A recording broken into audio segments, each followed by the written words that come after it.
Have you ever bought something hoping it would make you happier, only to realize later that it didn't change a thing in your life?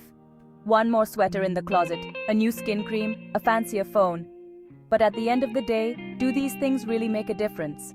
We live in a society that pushes us to be materially wealthy, but what about being rich in life?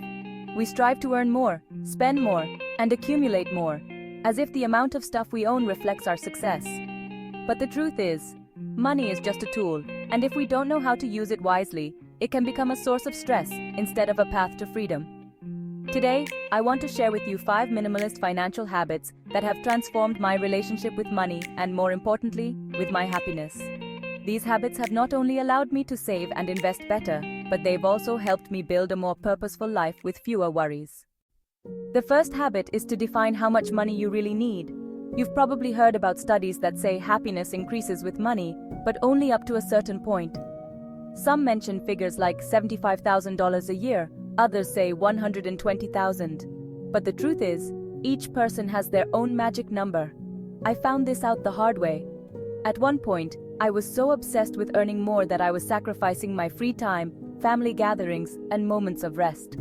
I thought that extra money was worth it, until I realized that I couldn't get back everything I had lost. That's why one of the most important questions we should ask ourselves is, how much do we really need to live well? How much is enough to cover our expenses, save, and enjoy some treats without money controlling our lives? Once you have that amount clear, everything else will be a bonus, and you can focus on enjoying life with more balance and less pressure. The second habit is to control lifestyle inflation. It's normal to want to improve our quality of life over time. I used to stay in shared hostels. Now I prefer more comfortable hotels. I used to cook all my meals. Now I enjoy going out to eat every now and then, and there's nothing wrong with that, as long as it's under control. The problem starts when what was once a luxury becomes a necessity. When upgrading everything we do and buy becomes automatic. What used to make us happy is now insufficient, and suddenly, without realizing it, we are trapped in a never-ending cycle of wanting more and more. My solution has been to keep my lifestyle pretty much the same, allowing myself some occasional treats without impacting my finances.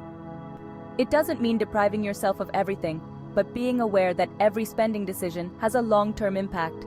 The key is simple: distinguish between what really improves your life and what only satisfies a momentary impulse. The third habit is to invest in your well-being, not just your bank account. We've been taught that investing is the best way to grow our money, and it's true. But there is another type of investment that is just as important. Although we don't always give it the value it deserves, investing in our well-being.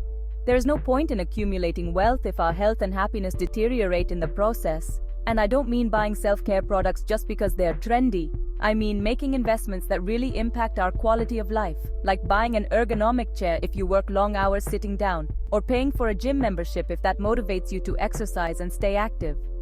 Sometimes, even spending on small things can make a difference. Like going out to eat with a friend on Mondays to start the week with something to look forward to, or paying for a class that helps you develop a new skill that makes you feel more fulfilled. It's not about spending for the sake of spending, but about using money to improve our day-to-day lives in a meaningful way. Because there's no point in having a full bank account if our life is empty. The fourth habit is to stop comparing your life to others. One of the most repeated pieces of advice from older people is, don't compare yourself to others. And it makes a lot of sense. We spend so much time seeing how others live that we end up believing that their dreams should be ours.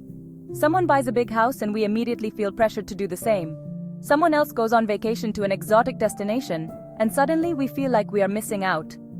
But true wealth lies in living according to our own values and priorities. Each person has their own story, their own goals, and their own pace.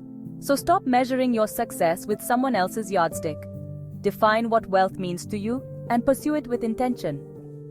If what really makes you happy is having more free time, instead of working overtime to earn more money, maybe it's best to focus on finding a balance. If happiness for you is traveling and seeing the world, maybe you don't need to buy a huge house and go into debt for 30 years.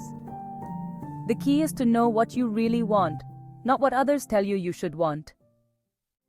The fifth habit is learning to say no to what doesn't add value to your life. Every day we make hundreds of decisions, many of them related to money. And if we're not careful, we end up spending on things that don't really matter. Now, before I spend or take on extra work, I ask myself, Is it worth the time and effort I'm going to invest? Will this expense really improve my life? Or is it just a momentary impulse? When something doesn't add value, I say no without hesitation. Because when we say yes to everything, we are actually saying no to what really matters. Being minimalist with our money doesn't mean spending less, it means spending better. It doesn't mean depriving ourselves of everything, but making sure that every dollar we spend really brings us closer to the life we want to live. If there's one thing I want you to remember from this video, it's this. Money is a tool, not a goal. And its true value is not in how much you have, but in how you use it. So I invite you to reflect. Are you using your money to build the life you really want, or just to go with the flow? If these financial habits resonated with you, share them with someone who might need them, and let me know in the comments which one you'll apply first in your life. Thank you for watching this video. See you in the next one. Take care and see you soon.